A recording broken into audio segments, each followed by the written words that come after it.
Assalamualaikum warahmatullahi wabarakatuh. Salam sejahtera bagi kita semua. Pada kesempatan kali ini saya akan membahas mengenai bekas jalur kereta api Serayudal Stomtram Majapahit atau SDS menuju ke jalur kereta api Stadspoorwegen atau SX, baik ke arah Purwokerto ataupun ke arah Kroya.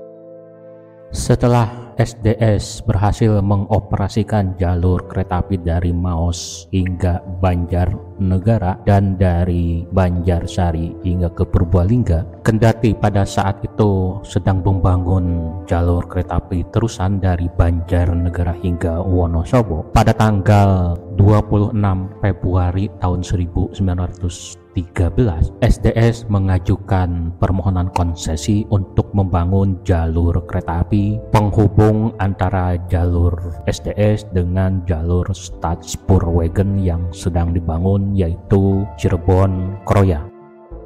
Pada tanggal 14 Agustus tahun 1914, pemerintah menyetujui permohonan SDS tersebut. Untuk persyaratan konstruksi disamakan dengan persyaratan ketika SDS membangun jalur kereta api Maos Banjarnegara. Tetapi hingga akhir tahun 1914, pihak SDS tidak membalas surat dari pemerintah tersebut hingga akhirnya jalur penghubung dibangun oleh pihak Stadspoorwegen. Bagaimanakah kondisi sekarang kedua bekas jalur kereta api penghubung tersebut? Saya mulai dengan bekas jalur penghubung dari arah Kroya. Titik percabangan berada antara kilometer 351+100 dan 351+200. Posisinya berada di Desa Pasir Muncang, Kecamatan Purwokerto Barat, Kabupaten Banyumas. Dari arah Kroya, bekas jalur kereta api penghubung berbelok cukup tajam ke arah kanan. Kini di bekas jalur kereta api ini sudah berdiri beberapa bangunan rumah. Bekas jalur kereta api penghubung terus berbelok ke arah kanan. Saya pun menyusuri bekas jalur kereta api tersebut, yang kebetulan di sisi sebelah kanan terdapat sebuah gang. Kemungkinan dulunya bekas jalur penghubung ini membentuk sebuah ceruk, di mana bekas jalur kereta api diapit oleh dinding di kiri kanannya. Setelah berbelok, bekas jalur penghubung lurus ke arah timur. Di bekas jalur penghubung tersebut tetap berdiri beberapa bangunan rumah. Selanjutnya bekas jalur kereta api menjadi perkebunan pisang. Di beberapa titik dijumpai plang dan patok kepemilikan tanah. Pada akhirnya bekas jalur penghubung dari arah Kroya bergabung dengan bekas jalur penghubung dari arah stasiun Purwokerto. Sebelum melanjutkan pembahasan mengenai bekas jalur menuju ke Purwokerto Timur, sebelumnya saya akan membahas mengenai bekas jalur penghubung dari arah stasiun Purwokerto milik Stadspoorwegen. Lokasi stasiun Purwokerto berada di pinggir kota Purwokerto, tepatnya di Kelurahan Kober, Kecamatan Purwokerto Barat, Kabupaten Banyumas. Stasiun Purwokerto dibangun bersamaan dengan dibangunnya jalur kereta api dari Kroya hingga Patuguran. Stasiun ini diresmikan pada tanggal 1 Juli tahun 1916. Bangunan stasiun Purwokerto cukup besar, memanjang dari utara ke selatan sepanjang sekitar 100 meter. Sebagai stasiun utama milik Stadspoorwegen, stasiun Purwokerto memiliki fasilitas yang cukup lengkap. Di antaranya, stasiun ini memiliki sebuah depo lokomotif, depo kereta, meja pemutar lokomotif atau turntable, dan menara penampungan air. Stasiun Purwokerto setidaknya memiliki 7 buah jalur kereta api, di mana dulunya di jalur 1 terdapat jalur menuju ke stasiun Purwokerto Timur milik SDS. Dulu sekitar tahun 2012 ketika perlintasan Jalan Jenderal Sudirman belum ditutup, bekas jalur kereta api menuju ke Purwokerto Timur relnya masih terlihat. Kini rel menuju ke Purwokerto Timur sudah tertutup oleh ilalang. Di daerah Bantar Soka, bekas jalur kereta api sudah menjadi jalan setapak yang dipasangi paving blok. Selepas jalan setapak, selanjutnya bekas jalur kereta api menjadi jalan desa masih di daerah Bantar Soka. Selanjutnya bekas jalur kereta api bersisian dengan Gang Konvoy Barat di daerah Pepedan Bantar Soka. Di beberapa titik masih terlihat bekas rel menyembul di atas permukaan tanah. Di sebelah kiri dari bekas jalur kereta api menuju Purwokerto Timur terdapat 3 buah patok. Patok pertama bertuliskan SS, patok kedua berlogo PT KA zaman sekarang, dan patok ketiga logo PT KA sebelumnya. Di sisi sebelah kanan terdapat pula bekas peringatan semboyan 35. Bekas jalur kereta terus bersisian dengan Gang Konvoy. Rel masih terlihat menyembul di sisi sebelah kiri gang. Selanjutnya di titik inilah pertemuan antara jalur penghubung dari arah Kroya dan dari arah Purwokerto. Setelah bersisian dengan gang, selanjutnya bekas jalur kereta api menjadi gang tersebut yang di kiri kanannya terdapat pepohonan.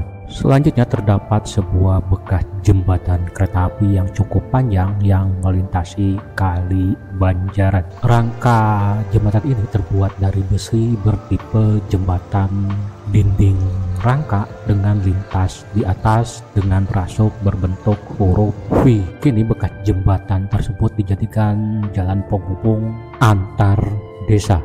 Setelah jembatan, bekas jalur kereta api tetap menjadi sebuah gang dan rel masih menyembul di atas permukaan tanah. Tambah ke sana, bekas jalur kereta api menjadi lebar menjadi sebuah jalan desa dan selanjutnya memotong jalan Maijen Sutoyo. Di jalan Maijen Sutoyo ini terdapat 2 buah perlintasan, di mana di sisi sebelah utara perlintasan jalur kereta api dari Purwokerto menuju ke Purwokerto Timur milik Staatspoorwegen, sedangkan di sisi sebelah selatan atau di kiri tempat saya berdiri adalah perlintasan bekas jalur kereta api SDS dari Maos. Selepas perlintasan, bekas jalur kereta api menuju ke Purwokerto Timur berada di tengah-tengah Jalan Pahlawan atau Gang Konvoy Timur.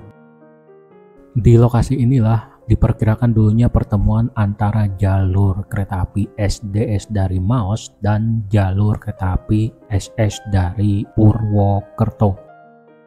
Mulai dari titik ini, bekas jalur kereta api menuju ke Purwokerto Timur dibangun oleh SDS. Bekas jalur kereta api SDS selanjutnya berada di Gang Konvoy Timur, di mana rel masih terlihat menyembul di atas permukaan tanah, sedangkan di tengah-tengah antar 2 rel kini berdiri beberapa pepohonan. Jalur kereta api di wilayah ini sempat dibongkar oleh tentara Jepang pada tahun 1943. Tetapi pada tahun 1950-an, jalur kereta api di wilayah ini dibangun kembali untuk menghubungkan stasiun Purwokerto Timur. Terdapat sebuah bekas jembatan kereta api yang berkode 62 yang melintasi sebuah saluran irigasi. Selanjutnya bekas jalur kereta api berada di area persawahan milik warga. Bekas rel dan bantalan masih ada menyembul di sela-sela ilalang. Saya sempat mengamati batangan rel yang bertuliskan SJC 95 SDSM. Saya belum tahu apakah 95 itu menandakan kode tahun 1950-an atau bukan. Selanjutnya bekas jalur kereta api SDS kini memotong jalan lingkar Bung Karno di wilayah Gedung Wulu. Setelah memotong jalan, bekas jalur kereta api berbelok ke arah kiri. Bekas rel dan bantalan dari besi masih bisa dilihat hingga kini. Bekas jalur kereta api terus berbelok ke arah kiri. Ketika diamati bekas rel, ternyata kodenya berbeda dengan yang tadi. Jika yang tadi SJC 95 SDSM, yang sekarang berkode SJC 94 SDSM. Selanjutnya bekas jalur kereta api SDS memotong sebuah saluran irigasi di daerah Kranji Muntang. Bekas jalur kereta api bersisian dengan Gang 1D di wilayah Kranji Muntang. Bekas rel dan bantalan hingga kini masih bisa kita lihat. Sebelum memotong jalan Kolonel Sugiono, terdapat sebuah bekas jembatan kereta api yang berkode 67. Bekas rel masih bisa terlihat di jalan Sugiono menyembul di atas aspal. Akhirnya saya tiba di bekas emplasemen stasiun Purwokerto Timur. Mengenai pembahasan bekas stasiun Purwokerto Timur dan jalur menuju ke Wonosobo, silahkan Anda klik tautan yang saya sematkan di pojok kanan atas atau di kolom deskripsi.